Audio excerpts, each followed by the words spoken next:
Barakafar Yahweh, Bahasham Yahweh Shai. Double honors to the apostles of GMS. Salutations to all of the sincere Akim worldwide. I got a quick sit down I want to touch on, yeah? And it's about the upcoming World War III. You can see here, this is from Russia Today, and it reads from the title, NATO wants Europe's civilian infrastructure ready for war. What does that mean? There's going to be a draft, baby. There's going to be a draft. And a lot of these people out here, ex-army, people that are in security, the police, general, everyday civilians, young people, you're going to be getting drawn into the army, man. You're going to go there thinking you're going to do a good service for your country, and you're going to die over there in the Middle East, man. Thus says Yahweh Shemi Hawashai. Because anyone, man, the scripture says, man, those my enemies that would not that I should reign over them. And that's all, obviously the two-third of Jake and all of these other heathen that don't want to come under subjection of under Yahweh Shemi Hawashai. You're going to be brought down forcefully, and if you resist, then the sentence is death. Thus says the God of the universe. Let's get into the article. NATO needs civilian infrastructure in Europe to meet its growing military requirements. So as you can see, the military is being spread thin. Right now, you got the American and the UK military across so many different territories across the world, man. And it's the same thing that happened with the Roman Empire. They spread their military so thin that eventually, man, other nations were able to rebel against them at different stronghold points and slowly take over. And that's the same thing that's happening, man, to the EU and NATO right now. So they're recruiting from the general populace, man. Says Secretary General Jens Stoltenberg said ahead of a meeting in Brussels, this will mean coordination with national governments and the private sector, he added. Defense ministers from the 29 NATO states arrived in Brussels to begin discussions on a revision of the NATO command structure. What is envisioned is a new command to protect the sea lines between North America and Europe, and another to improve the movement of troops and equipment within Europe. So it says Stoltenberg, or however you say that idiot's name, believes that a revision of NATO structure is necessary to tackle the alleged threat from Russia. Oh man, let's read that again. Stoltenberg believes that a revision of NATO structure is necessary to tackle the alleged threat from Russia. Thus the purpose of deterrence and collective defense. The alliance wants European roads to be ready to handle the rapid mobilization of tanks and artillery and the like. Hey man, Yahweh Shemi Hawashai is rousing up the spirits, man. He's really rousing up the spirits. I got two scriptures I want to bring out. Let's go quickly to Joel. Where's Joel? 1 second, Salakia. Joel, the 3rd chapter, and I'm going to start from verse 9, yeah? It's a good verse, man. Joel chapter 3, verse 9 reads, proclaim ye this among the Gentiles. Prepare war, wake up the mighty men, let all the men of war draw near, let them come up. As you can see from this article right here, man, the NATO generals, man, are calling for men of war, man.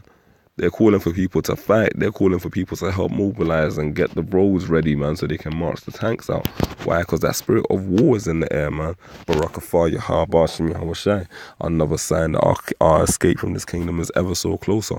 Says, beat your plowshares into swords and your pruning hooks into spears. Let the weak say I'm strong. So it's the rousing of the spirits, you know, getting the warfare ready. The modern day sword is the gun, you know. No longer do people fight with hand-on-hand combat. Now people fight with bombs and snipers and tanks and air jets and, you know, so on and so forth. It says, assemble yourselves and come all ye heathen and gather yourselves round about thither. Cause thy mighty ones to come down, O Yahweh Shemi Hawashai. Let the heathen be weakened and come up to the valley of Jehoshaphat.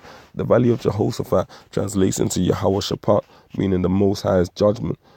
Yeah, for there I will sit to judge all the heathen round about. So what that scripture is encompassing is that all of these heathen are going to come up and fight, yeah, against each other primarily, and eventually the Lord of hosts Yahweh Shemi Hawashai is also going to bring his army into the battle, being Yahweh, led by Yahweh Shai and the angels, man, the archangels.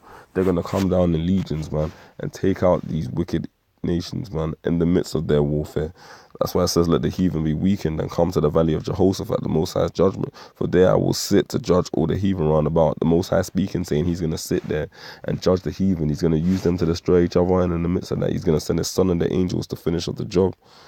Hey, man, it says, put ye in the sickle, for the harvest is ripe. Come get you down, for the press is full. The fats overflow, for their wickedness is great. A lot of blood is going to be shed. Multitudes in the valley of decision. For the day of the Lord, Yahweh is near in the valley of decision. Hey, man. Judgment, man. What these idiot Christians refer to as Judgment Day is round the corner, man. And Judgment Day is when that World War III is fully at its height, man. When the bullets are being fired, the tanks are rolling in, and in the midst of it all, Yahweh appears, man, in the skies, man, and takes all of these heathen nations together down. Yeah?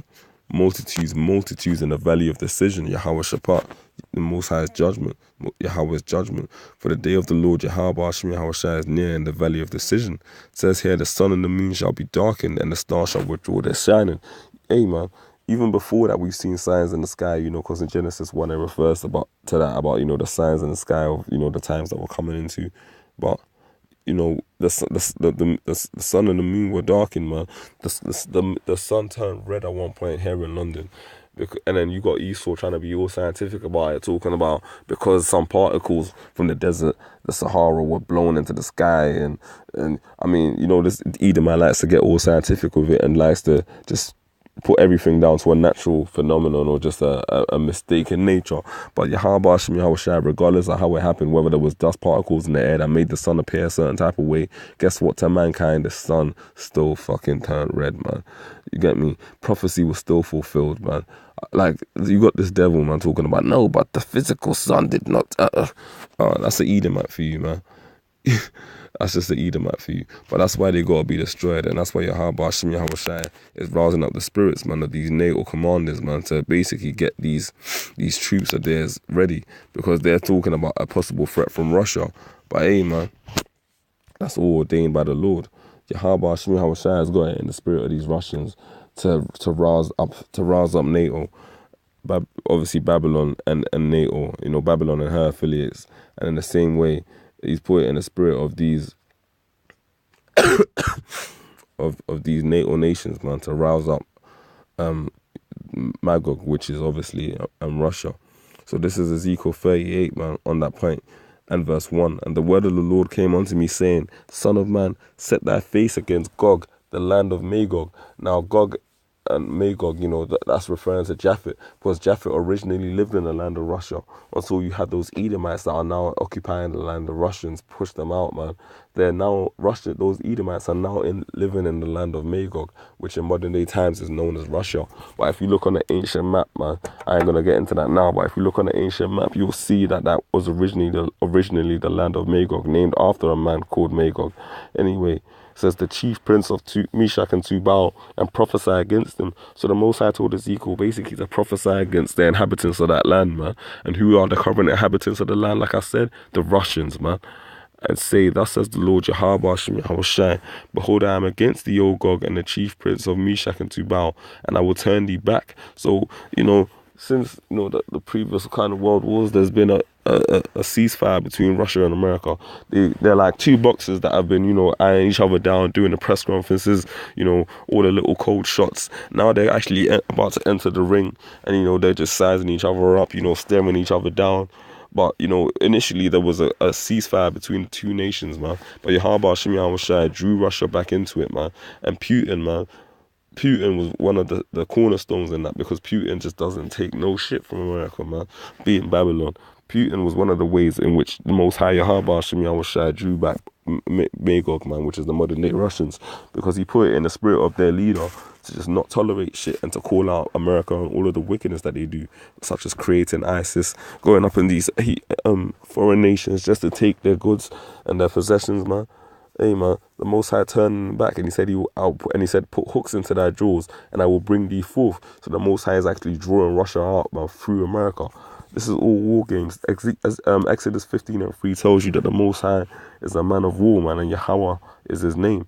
So the Most High knows how to get a battle started. He knows how to get some blood pouring, man, and he's gonna do exactly that with the heathens for the sake of Yasha Allah, his nation. You know, it says, and I will bring thee forth, and all thine army, horses and horsemen, all of them clothed with all sorts of armor, even a great company with bucklers and shields, all of them handling swords. That great company is all of Russia's allies, man, being something like, you know, the BRICS nations, Brazil, you know, Russia, obviously, India, and China, and South Africa. You got Iran, you got North Korea, you got China. Like I mentioned China already. You know, you got a lot of these nations, man, that are coming up against NATO and her allies and America, man, and Babylon, you know. So it says, Persia, Ethiopia, and Libya with them, all of them with shield and helmet. Gomor and all his bands, the house of Tagama of the North Quarters and all his bands, and many people with thee. So it lists some of the allies right there. It says, be thou prepared, and prepare for thyself, and all thy company that are assembled unto thee, and be thou a guard unto them. So in short, Russia is going to be the major player, man, from the east, and America is going to be that major player from the west, and those two sides are going to come and collide, man, in the Valley of Jehoshaphat ultimately, and the two major powers are going to blow each other the hell out of here, man.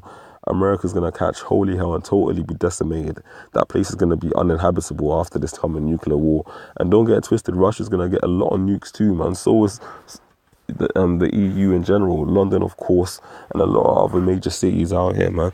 And that's not us. That's all the prophecy of Yahweh Bashem Yahweh Shai, man. And you can see the prophecy being fulfilled through this article, man. Through the everyday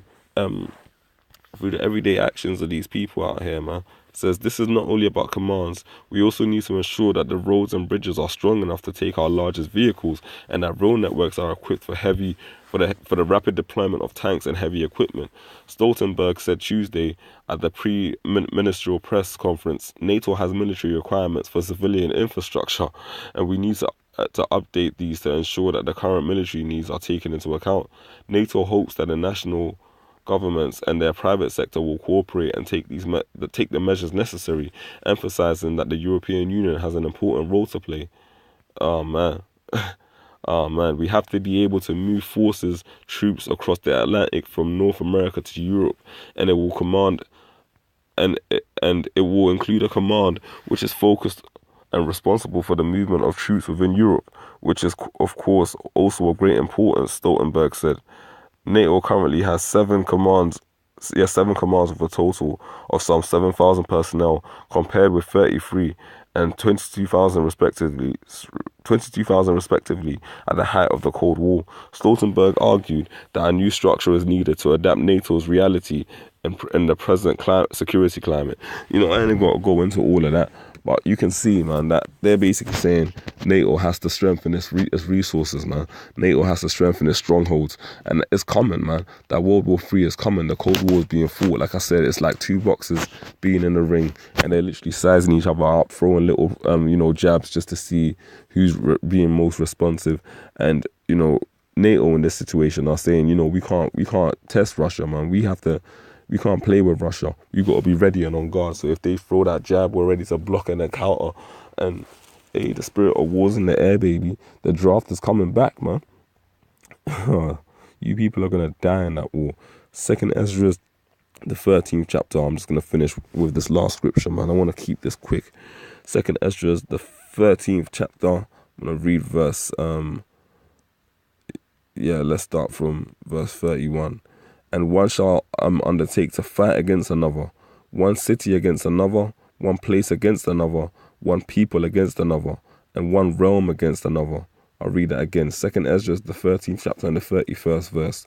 And one shall undertake to fight against another, one city against another, one place against another, one people against another, and one realm against another. Hey, what does that sound like? World war, man. Civil unrest, of course.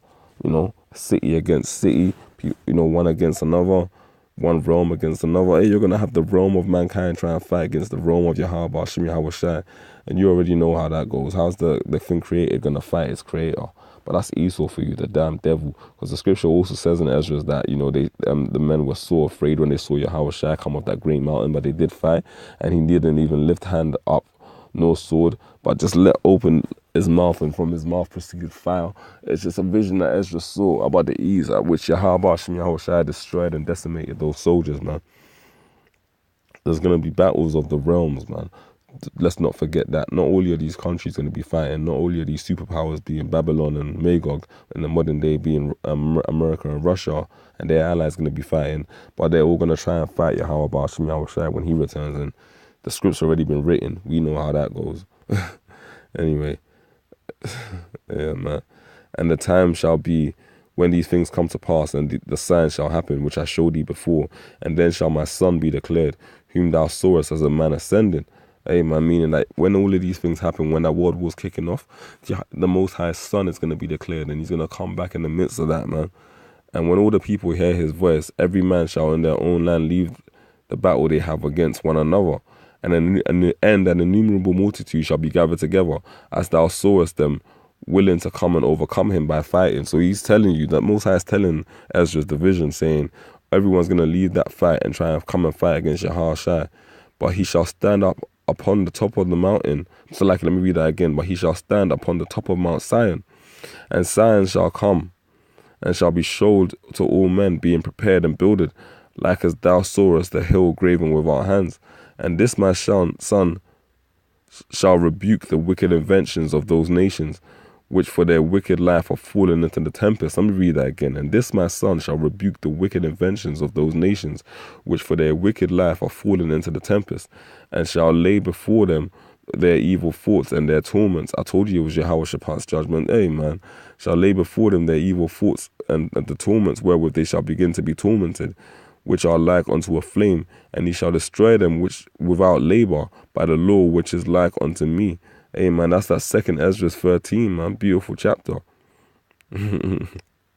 Says he shall destroy them, man, without labor by a law which is like unto me. So you see all of this that they're doing, all of this infrastructure they're building, all of these military personnel they're recruiting, all of those people that are going to fight in that Third World War, man, they're going to die.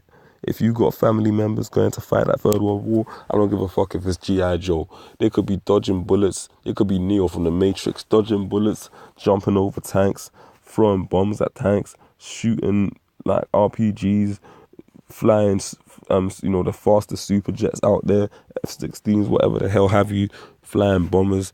But hey, if they come against Yahweh Ba'ashem Yahushai, there will be no prisoners, no survivors.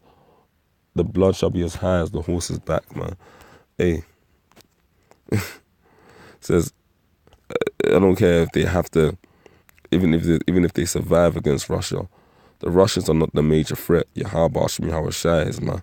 It says here to finish off, Russia has yet to comment on the proposed changes. Moscow, though, has repeatedly voiced concerns over NATO's build-up on Russian borders. See, NATO is showing signs of aggression, and Russia's retaliating. Anyway, it says NATO's build-up on Russian borders, which has accelerated in the wake of the Ukraine crisis. Late last month, Russian Defense Minister Sergei Shoigu said Moscow needs to be mindful of its western borders. So, like I said, it's like two boxes, man, just going at it, throwing little playful jabs, man, just seeing where each other are at, testing their strength against each other. NATO's making advances, Moscow's, responding, NATO's saying, yeah, we need more troops, we need more backup, we need, more fitness, we need to be ready for this. And hey, man, Yahweh Ba'ashem Yahushai is going to rouse up the host of the battle. But all of these people, they fight in vain, man. Yahweh Ba'ashem Yahushai is going to destroy their tanks, their fighter jets, their helicopters, and the people themselves, man. He's going to use them to destroy each other first, and like it says in 2 Ezra 13, he's going to send his son Yahushai in the midst of that, and these heathen are going to be done for. And including the 2/3 of Jake that are dumb enough to fight for their slave master, man. Hey, man, the kingdom is close, brothers. It's real close. That World War III is bubbling. Stay strong, stay spiritual, keep watching the signs. Shalom.